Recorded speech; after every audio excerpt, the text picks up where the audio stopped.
రాష్ట్రంలో తిరుమల తిరుపతి లడ్డు వ్యవహారంలో గత వైసీపీ ప్రభుత్వం చేసిన తప్పిదాలకు క్షమాపణ చెప్పాలని పశ్చిమ గోదావరి జిల్లా దెందులూరు నియోజకవర్గం Janasena party convener Kotaru Adiseshu demand చేశారు.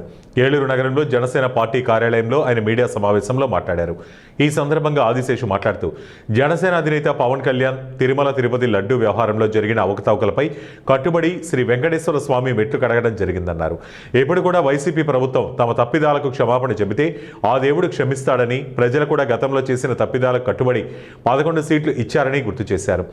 లడ్డు కల్తీ వ్యవహారంలో ప్రజలకు దేవుడికి క్షమాపణ చెప్పకపోతే వచ్చే ఎన్నికల్లో ఒక్క సీటు కూడా వచ్చే పరిస్థితి లేదని ఎద్దేవా చేశారు. జనసేన వీర మహిళ కొటారు లక్ష్మి మాట్లాడుతూ గత ప్రభుత్వ హయాంలో లడ్డూలు నెయ్యి వాడకుండానే వివిధ రకాల జంతు అవశేషాలతో కూడిన కెమికల్స్ వాడటం వల్లే ఈ తప్పిదం జరిగిందన్నారు.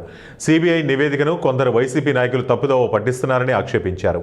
చేసిన తప్పులను ఒప్పుకొని ఇప్పటికైనా వైసీపీ నాయకులు క్షమాపణ చెప్పాలని డిమాండ్ చేశారు. ఈ సమావేశంలో జనసేన నాయకులు వీర మహిళలు పాల్గొన్నారు.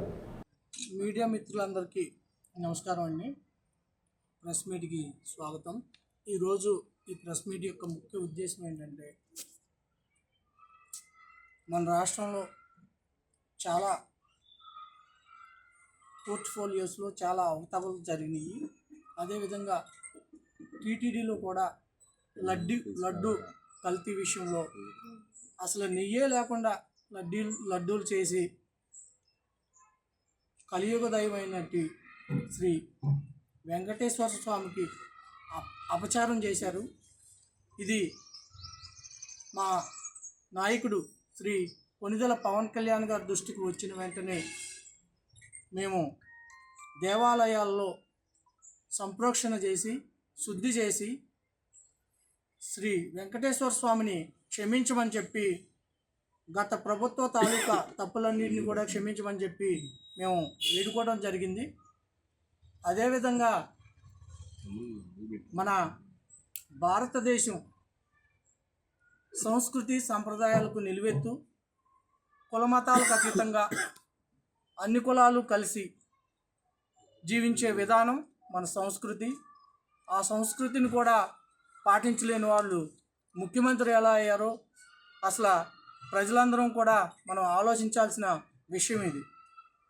అదేవిధంగా ఈ లడ్డు ఈరోజు ముఖ్య ఉద్దేశం, లడ్డు కల్తీలో 230 కోట్లకు పైగా అవినీతి జరిగింది. అదేవిధంగా 60 లక్షల కిలోలకు పైగా నెయ్యిని ఈ లడ్డూల తయారీలో ఉపయోగించడం జరిగింది. 20 కోట్ల మందికి పైగా దాదాపు ఒక్కొక్క లడ్డుని 4-3 ప్రసాదంగా తీసుకోవడం జరిగింది. దగ్గర 80 నుంచి 100 కోట్ల మంది ఈ ప్రసాదాన్ని తీసుకోవడం జరిగి ఉంటుంది. ఇది చాలా అపచారం. భక్తుల యొక్క మనోభావాలని దెబ్బతీసే విధంగా కావాలని చెప్పి వాళ్ళు కావాలని చెప్పి పరమతాన్ని మనం గౌరవించాలనే